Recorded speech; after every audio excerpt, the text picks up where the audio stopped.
Hey there, all you true crime fans. I'm your host, Amanda Russell, and this is Colorado Crime.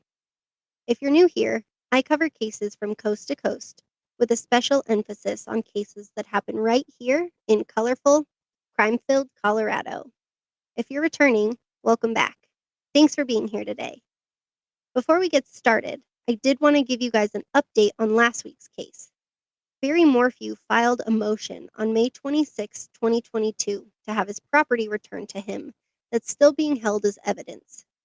He specifically stated he wanted the guns and cameras returned. This motion was denied on Tuesday, October 25th, by a judge. Prosecutors believe these items can be used as evidence in the future.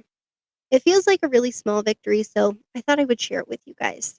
Today will be our last case during Domestic Violence Awareness Month. Please remember that if you or someone you know is a victim of domestic violence, there's help out there for you. For anonymous, confidential help available 24/7, please call the National Domestic Violence Hotline at 1-800-799-7233. You'll notice that none of the people accused or convicted of the murders we've discussed have been charged with DV. I'm sure there's a good reason as to why they aren't, but I think they should be. I think if a domestic violence act leads to murder of an intimate partner, DV should always be included. Is murder enough to keep them in jail for the rest of their life? Sometimes. But how many men and women are afraid to speak up because nothing's being done? And what is this saying to the victims of those crimes? This just doesn't seem to be helping, and it doesn't seem like it would lead to very good statistic tracking either. We should be learning from our mistakes made and not continuing to make them. Not much would change with sentencing or trial if DV was attached. I guess ultimately, I feel like it's a small justice for the family of the victim. The families lose a loved one and have to know they lost it because someone wanted control over their loved one. Maybe if DV was attached, the accused would have even the smallest reminder that their selfishness is the reason that they're there. Who knows, though? Narcissists are wild. That's it, though. I'm off my soapbox for the day. Thanks for joining me on this journey. Let's go ahead and jump right into episode 4. Our case today is a case that made national headlines back in 2018.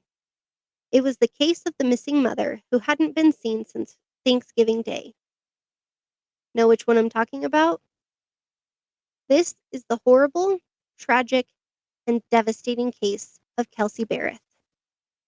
Kelsey was a 29-year-old mother and flight instructor. She grew up on a farm in Washington State with her parents and brother. She had always dreamed of becoming a commercial pilot. Kelsey loved caramel macchiatos. Personally, I'm a blonde, flat white kind of gal, but Kelsey loved coffee. She loved God, running, and being a mom. Kelsey and her fiancé shared a 1-year-old daughter, and Kelsey's life revolved around her.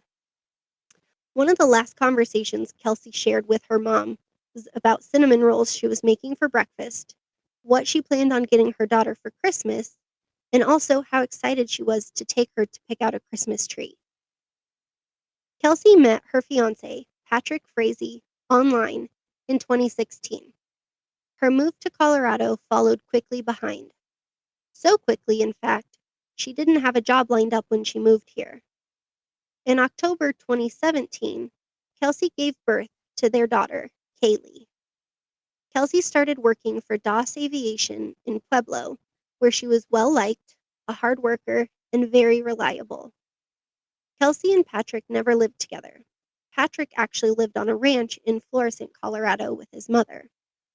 The first time Kelsey stayed on the property, Patrick's mom accused Kelsey of being a hooker.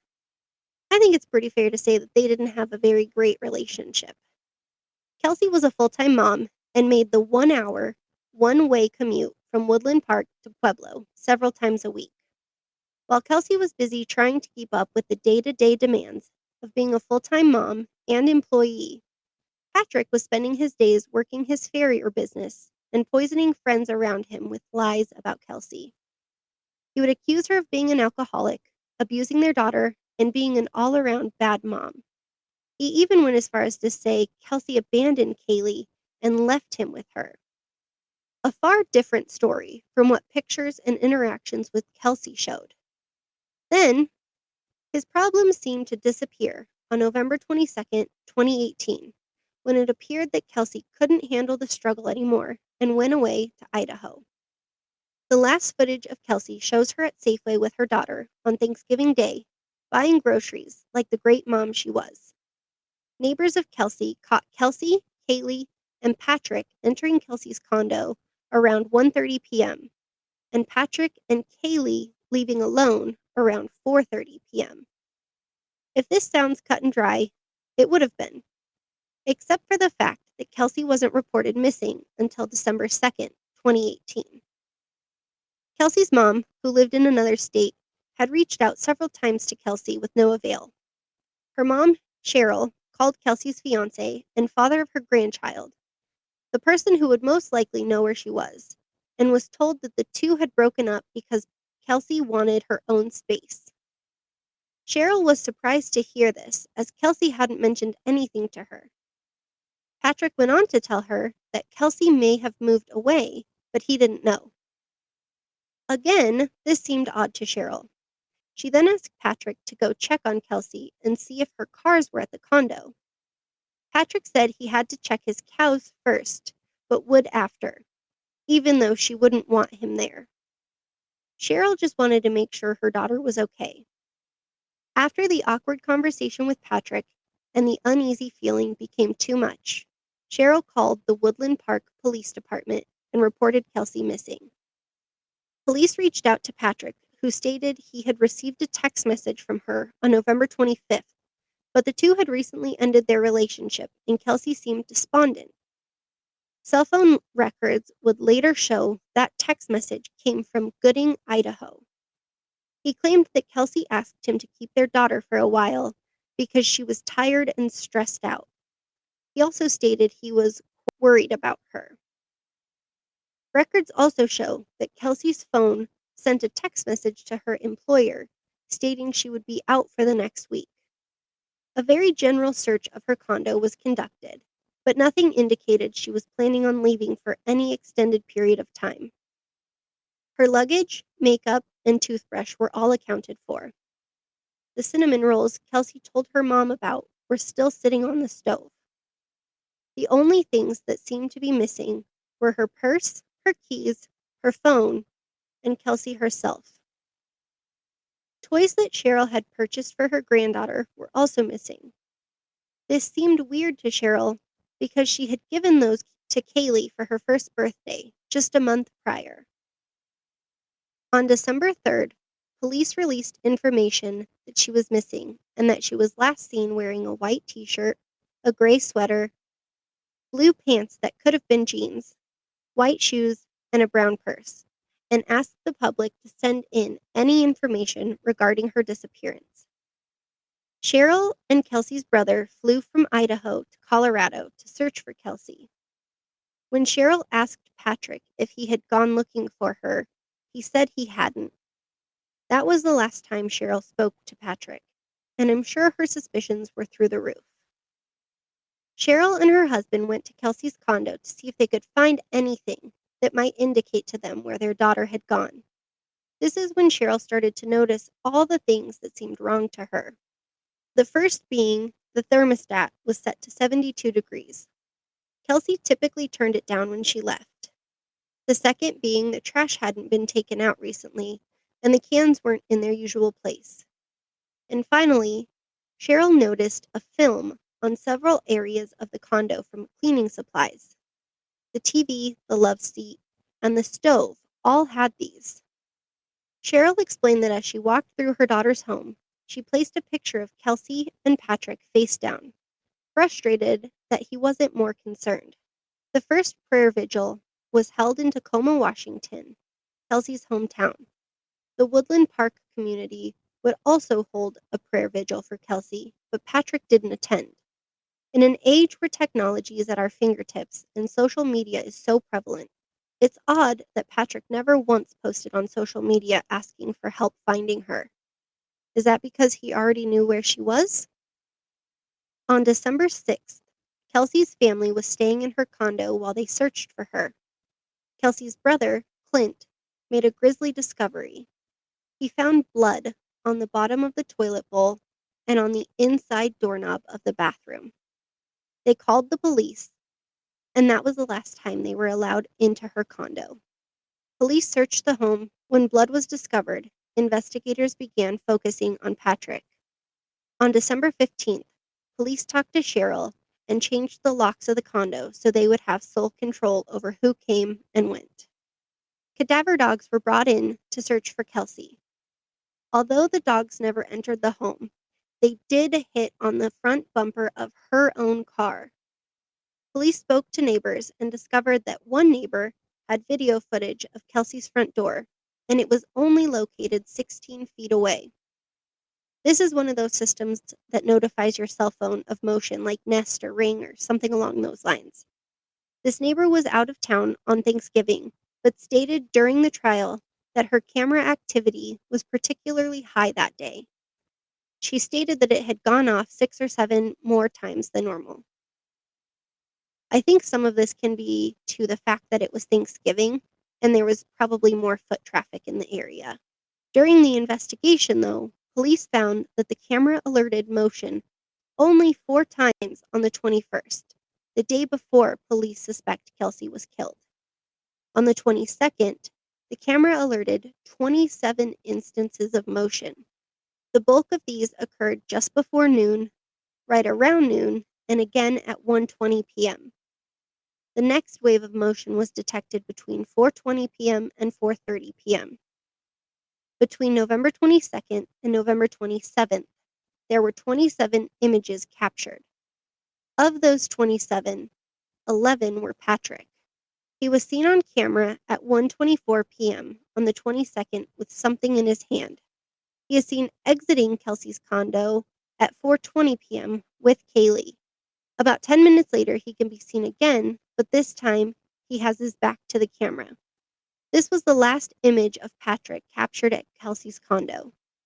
While reviewing the footage to see if Kelsey was seen, she was never captured again on this camera.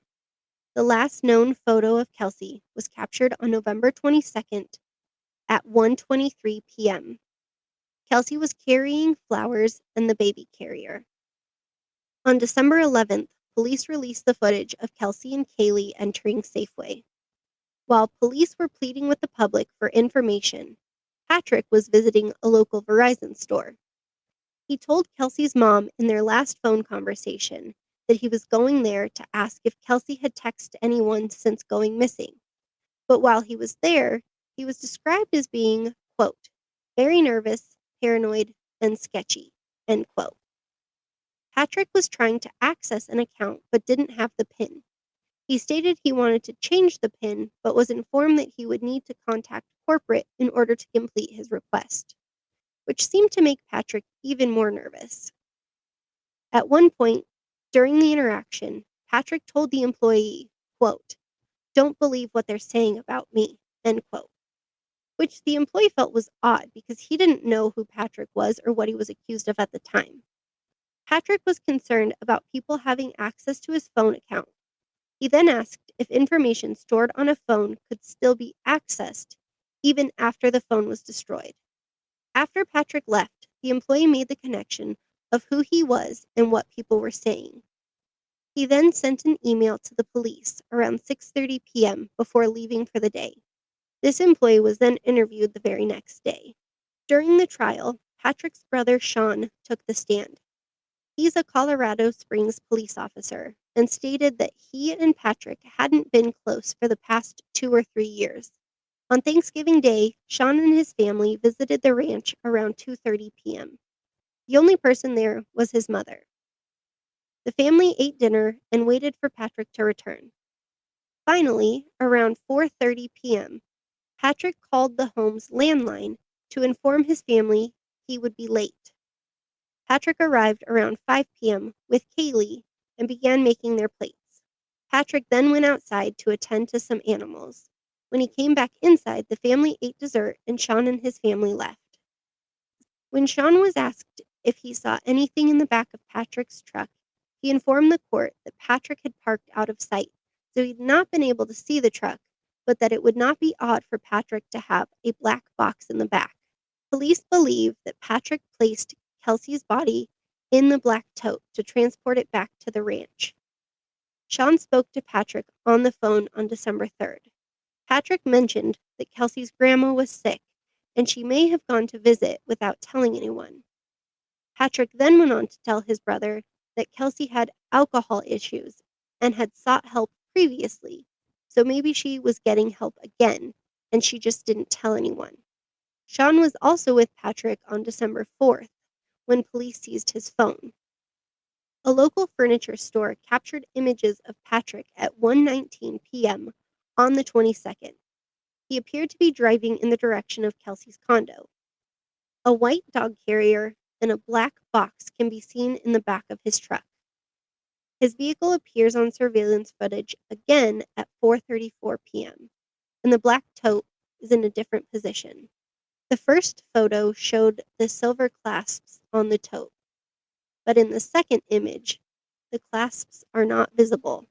Special Agent Charles DeFrance, who works for the Denver FBI division, took the stand during trial and discussed the search of Patrick's home on December 14th and 15th, the 2 days spent processing Patrick's truck, 1 day processing Kelsey's condo, and the follow-up search done at Patrick's home on the 21st.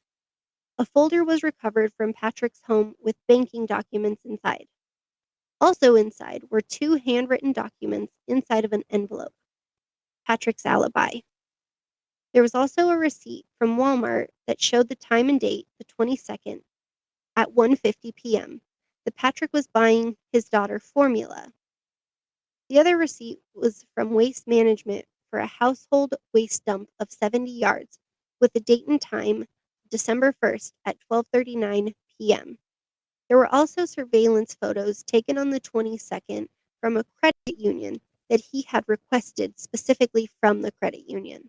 The handwritten document read as follows, quote, approximately 12:30, pick up Kaylee.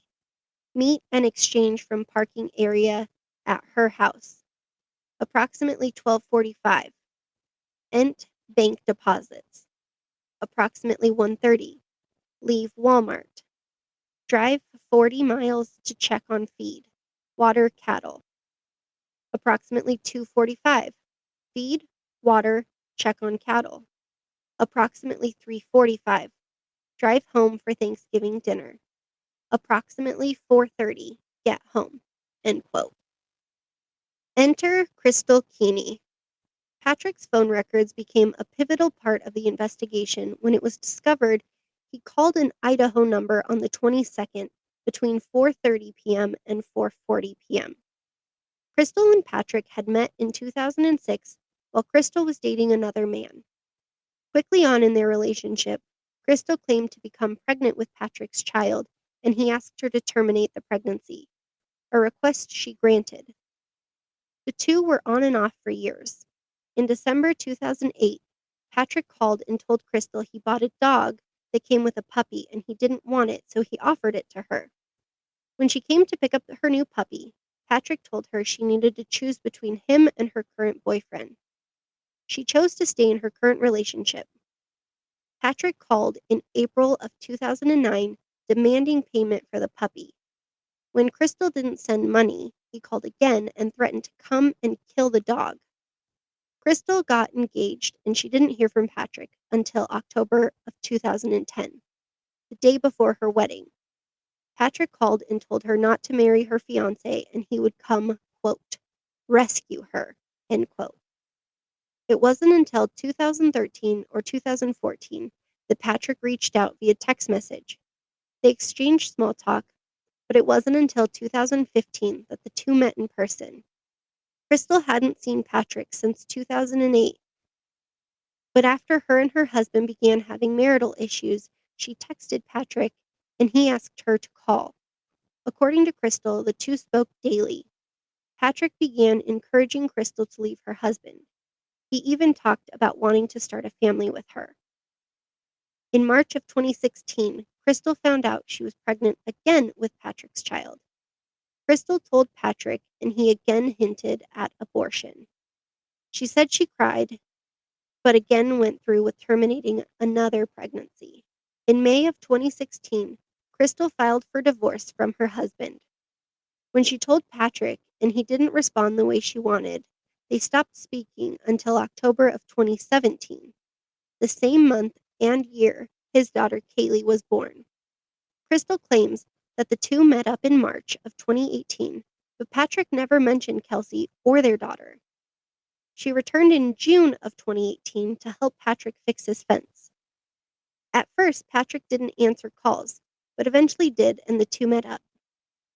Later on, Crystal claims she went to dinner with a former boss, and that's who told her that Patrick had a daughter. It wasn't until August that Crystal confronted him about Kaylee. She handed him a bag of baby items and told him, quote, "I know," end quote. Patrick told her it wasn't the time to talk about it. And it wasn't until September that Patrick opened up about Kaylee by simply sending a photo to Crystal of the little girl.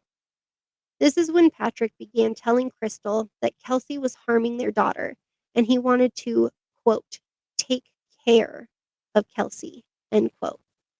Crystal would go on to testify in court, sealing Patrick's fate and securing a plea deal to hopefully avoid more serious charges for herself.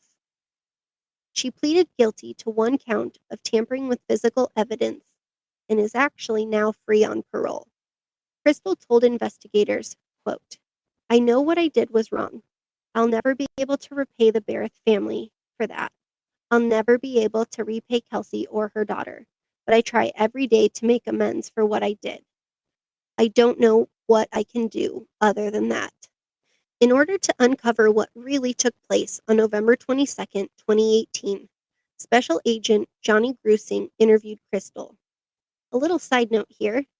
Special Agent Grusing also assisted in interviewing Barry Morphew from our last episode. Much of the information that we have from that case is because of Special Agent Grusing. Crystal would tell investigators that while she loved Patrick, she was also afraid that if she didn't help him, he would hurt her and her daughter. Crystal told investigators that on the day of the murder, Patrick called and told her there was a, quote, "mess" at Kelsey's home and she needed to come, quote, "clean it up," end quote.